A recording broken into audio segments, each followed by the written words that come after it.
My name's Ernie Bruchez, and we've been members of Hillcrest in sections for a number of years, basically following where our children were going to church. And we were members of Hillcrest for quite a while until ultimately we came back here about a year ago. And I'm here to give my testimony, and to me it's something that's very personal, and it's something that's very I'm very quiet about, and I'm not very good at talking about myself. But the way I came to be a firm believer and follower of Jesus is I started thinking about what I was going to do after having been raised in a church-going family my life. And part of my adult life, I was in the Navy, and then I went to law school, and I started work, and as you can imagine, the attention to church issues tended to get put back and set aside. So I moved to Bryan and started back attending church, but found that the church that I'd been going to really was repetitious.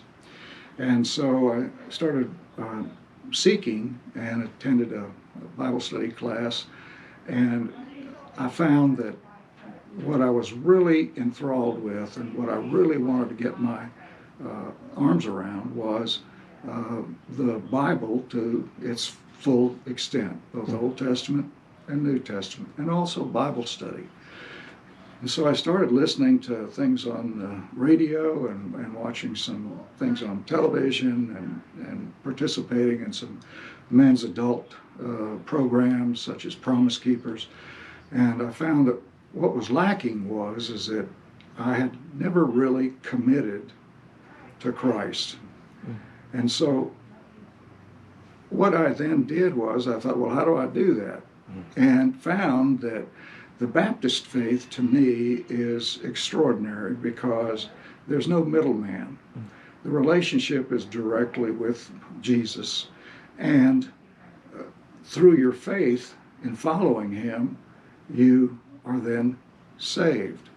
And so with that, then I was at that time attending a Baptist church, and so what I did was, as a 40-year-old, is I walked down the aisle and said, I'm here, and I want to be baptized by immersion. And I was. And my testimony at that time was that I had found that I am a follower of Jesus, and that I wish to be more like him in following his footsteps every day that I can. And further, I've assisted in teaching because it's something in small groups. I think I have something to give there. And for 17 years since that occurred, I ran a men's Bible study every Thursday morning, and finally had to give that up. But in any event, I feel I should be a servant leader, and in that regard, here I am, and I'm very, very grateful to be here.